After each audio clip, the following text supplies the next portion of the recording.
Guys, my name is Jason. You're watching RC Off-Road Racing.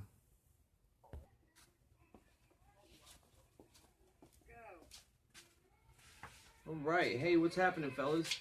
Let me turn this TV down. I got all my videos playing in the background here.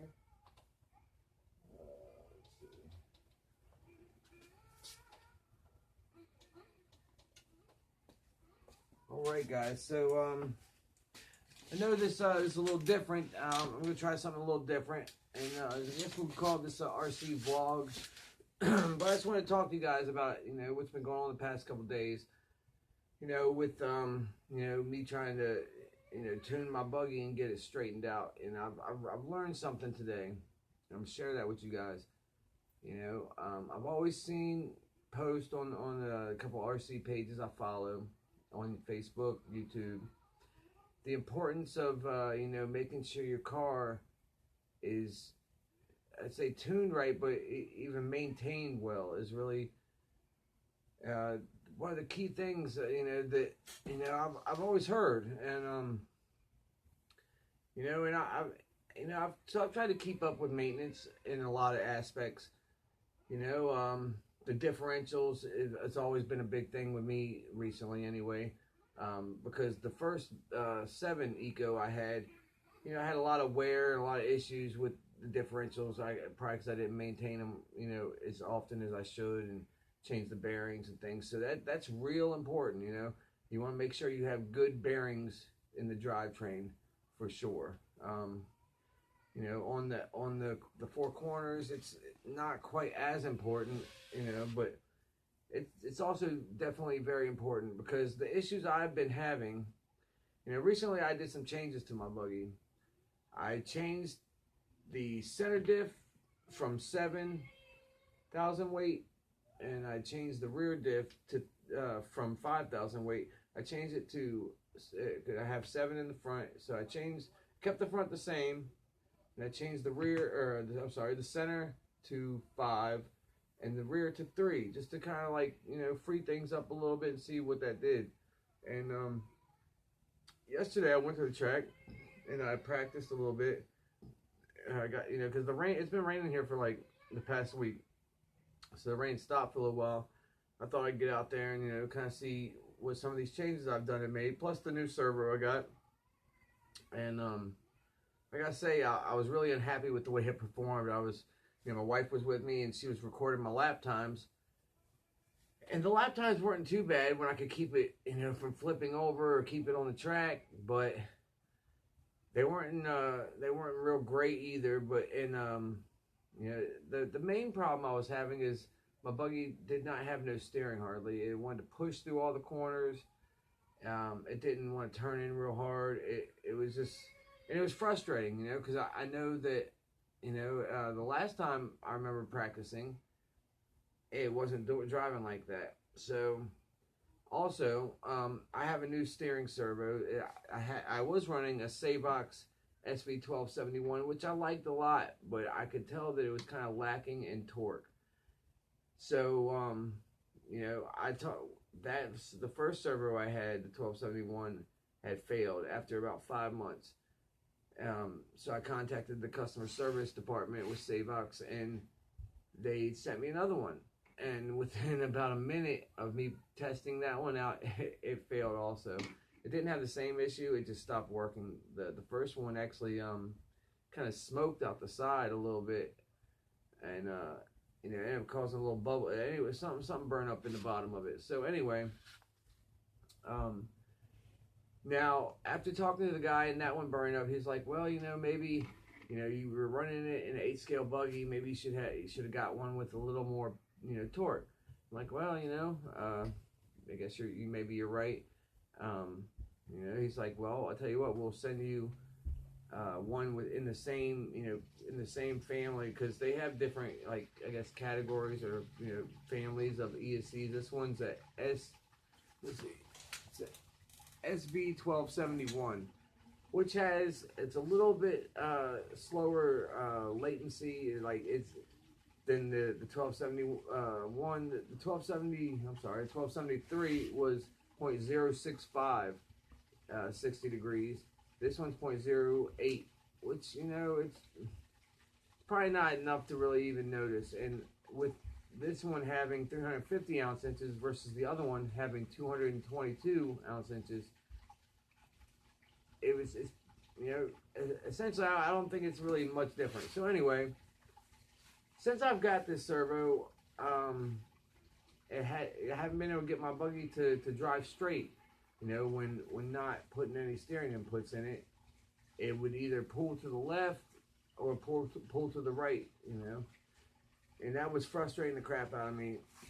So yesterday, after the practice, you know, and all my frustration, I decided, I was like, all right, I'm going to go ahead and just do, you know, I had a pretty good amount of spare parts that I could upgrade or, you know, replace things and get them back into a, you know, a newer state, I guess. So I went ahead and did that, and I changed the front uprights. I put new front uprights on. I put new, there's this little plastic things that go between the pillow ball and the adjustment nut. I put new ones of those on, and I kind of polished the, well, I wouldn't say polished, I guess I cleaned the pillow balls. And also I noticed one thing, one of the the front steering rods had gotten off, and one was about 1.5 millimeters short, so that may have been the big problem, you know. So I really don't know, because I changed that and put the new uprights on at the same time. So anyway, today, you know, I got a message from a buddy of mine, or the guy that runs one of the guys that run the track at WCRC, and you know, he asked me how the track was looking after, because like I said, it had been raining for, you know, pretty much the past week. And I said, well, you know, the dirt's in okay shape, but you know, we had grass and weeds growing everywhere. So you know, I told him I would help. You know, I'd go out there and you know, weed eat the track. So I went out there and did that, and afterwards I ran my buggy. But you know, the front uprights is not the only thing I changed. I put new bearings in the front and rear wheel hubs. I cleaned everything up. I took out the hinge pins, and that's you know, I think that's maybe probably a big thing that changed the performance of it. You know, excuse me. I seen a post on Facebook on Southside RC Racing, which is a Facebook page that I, you know, frequent a lot. You know, somebody said, you know, you need to try to maintain everything, and it all adds up. You know, it's like some things I've always been, you know, meticulous about. You know, like the differentials. I'm going to keep good bearings in the differentials. I'm going to keep them clean. Make sure they're oiled, greased, everything. As far as the outer wheel bearings and the hinge pins, you know, I've always kind of like the hinge pins on my 7. They were always kind of just stuck in the arms, or I'm sorry, in the A arms. You know, they would not move freely, and I just kind of, you know, accepted that. And they would, you know, where it would pivot would be in the little pills, little plastic pieces that are in the front and rear braces, and you know, and I didn't really realize it was an issue or anything. But anyways, I can tell you this: since from the way it was performing yesterday at the track to the way it's performing now, it's like night and day, man. And it's like, I know some people probably don't want to share their secrets. I'm not one of those guys. I don't feel that this is a secret. I feel like this is just, you know, it should be common sense. And, you know, but when it comes to toy cars, you don't really think about it as much. You don't, you don't think how important all these little things, because when you know, take your buggy and you move the wheel, it's like everything moves freely. You know, you're like, oh, okay, everything's great. Well, I don't think that's the case. You know, I think it's really important now, because I can tell there's a huge difference. It was like night and day from the way it performed yesterday to the way it performed today. And I only ran one pack through it today because I'm trying to, you know, keep everything fresh up until this race we have this weekend. But you know, everything, it was, the buggy drove quieter, it drove smoother, it was turning in so much better. And all the things I've done, the servo now, which I was concerned that the servo may be faulty or something, that it wouldn't center, but now it's centering perfectly. Um, so let's go over the things that I did change. All right, so like I said, I changed the uprights here, both sides, both sides of the front. I also let's see what else I do. I changed. See, I was running 7,000 in the front, 7,000 in the center, and 5,000 in the rear, and it was driving fine at that when I was running it like that. But I just wanted to change things up to see what it would do. So,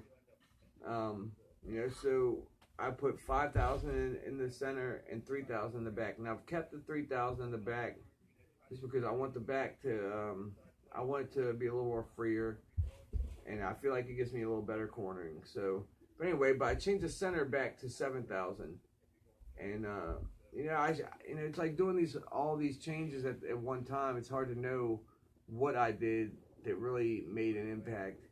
However, what I know did make an impact, because I don't feel that the differential oils would make such a huge impact. I know that. Oh, the other thing I did was I took the hinge pins out, the front and rear, and I kind of sanded them off because I hadn't serviced those in a few months, and when I pulled them out, like I had to bang them out with a hammer, and so I sanded them off, sanded all the basically there's like rust and buildup of dirt and stuff. I kind of sanded that off and then polished it and put them back in so they move freely. Which, see, I'm looking at this now. The A-arm, maybe I'll show you all this in a minute. A few minutes, I grab the phone and bring it closer. But the hinge pin is staying still, and the arm is moving around the hinge pin. I didn't realize that was a big deal. I'm not sure. I mean, I gotta imagine it is, because the way that it drove today, man, it's like night and day. This thing drove so great today. So anyway, all right. So some other things. Let's see. I was also having an issue with my rear diff box was getting dirt in it almost every time. Every time I take it off, it had like dirt coming through this one side, and you can kind of see where it's coming through. And I'd never put grease around the diff case, but I seen a video on YouTube and a couple other comments on some websites, people talking about that. It's basically necessary. You gotta the front I've never had any issues with, but so you put grease, kind of like line the plastic where it seals to the chassis and where the diff box seals together. Put grease around it, and it'll kind of catch any dirt that may come in, but it also just keeps it out. So anyway, I got home and I looked at it today, and this first time in a long time there was no dirt in my rear diff, which is awesome. Because I really don't want to. The differentials for these Mugens are super expensive, so I really don't want to wear out another differential gear or differential pinion gear. Alright guys, so let's see what else. Oh yeah, shout out to Billy RC today. I seen your video. You got first place in the B main, so I imagine you got the bump to the A. I don't know how you did there, but good job, brother. There's some I looked at your at the end, you posted the the race chart or whatever, and you were you were the most consistent that was on that chart, and good job, brother. So all right, so anyway, basically what I'm saying is maintenance and keeping your buggy running, or keeping your buggy in the best condition it can be for every race, for every practice, because if you practice with it, without it maintained, it's going to act different. So it's like, in order to get better, you need things to perform consistently, and that's been a big problem I've had with, especially like, that's why I switched to the 2250 kV motor, because the 1900 was kind of with, just from what I thought, I'm not sure still, but maybe it was just all the other maintenance that I needed done. But with the 1900 kV motor, it was inconsistent, going over a few jumps, and we got a big, large, like 40-foot, tabletop that at the track that we run at, and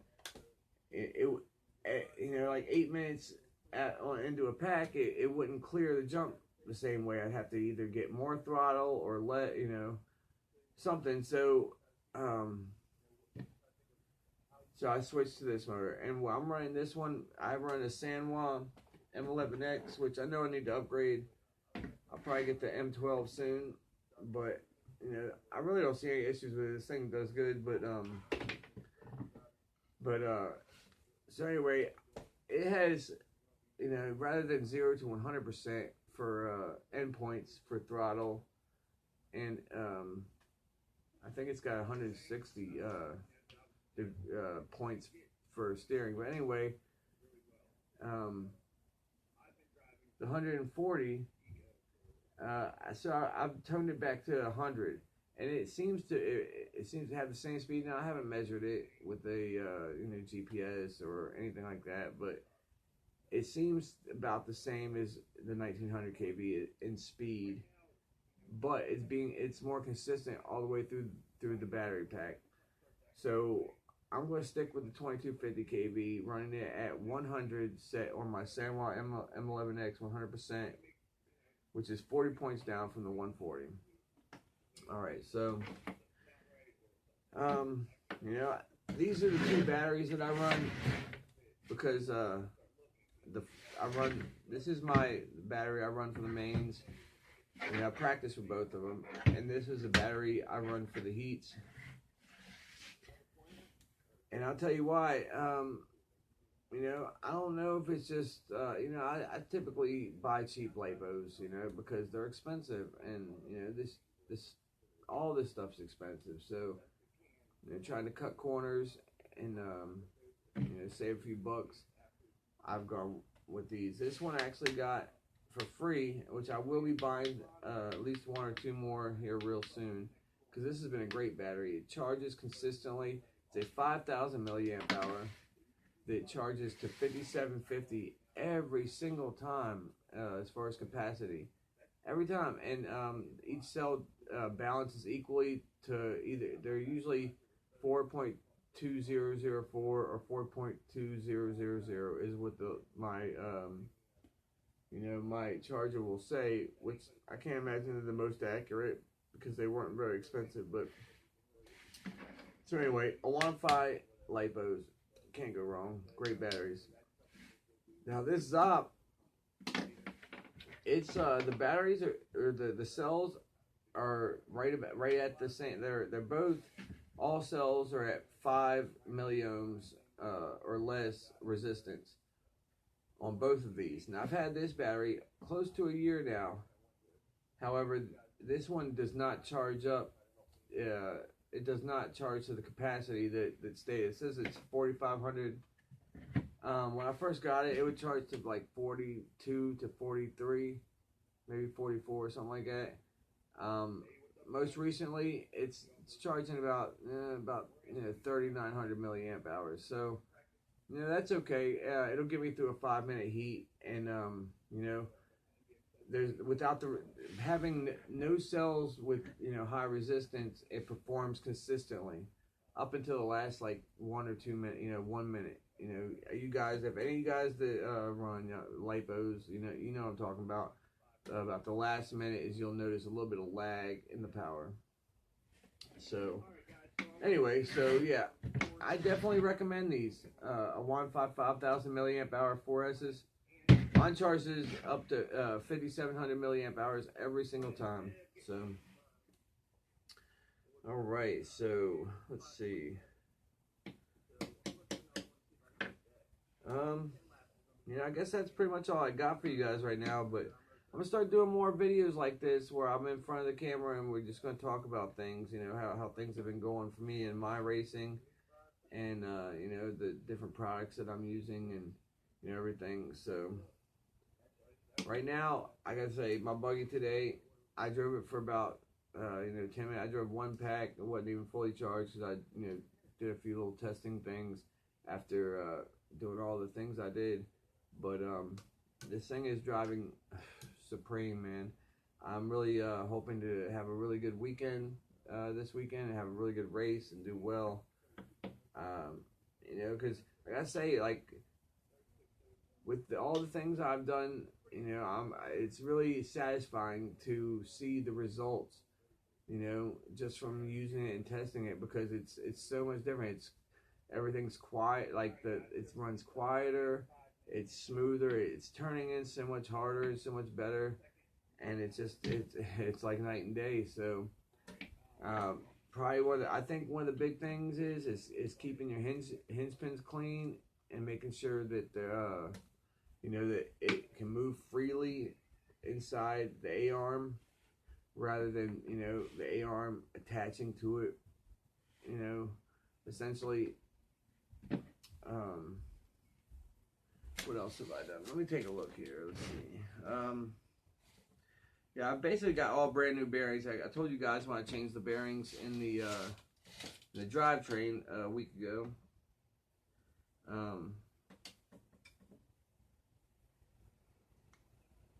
Yeah, man, I gotta say, maintenance, it's really an important factor, especially for us club racers. You want consistency, and if you don't maintain everything, then the parts you don't maintain, that you overlook, like I had, the hinge pins and stuff, the hinge pins and the pillar balls for me. I know most of you guys probably, if you don't run Mugen or an S-Works or something with pillar balls, that ain't gonna be an issue. But it's made a ton of difference. So, all right, guys. Well, I hope that some of this information may help you guys out. Maintenance. That's key. All right, guys. Well, don't forget to like, comment, subscribe, and I'll see you guys next time. Later.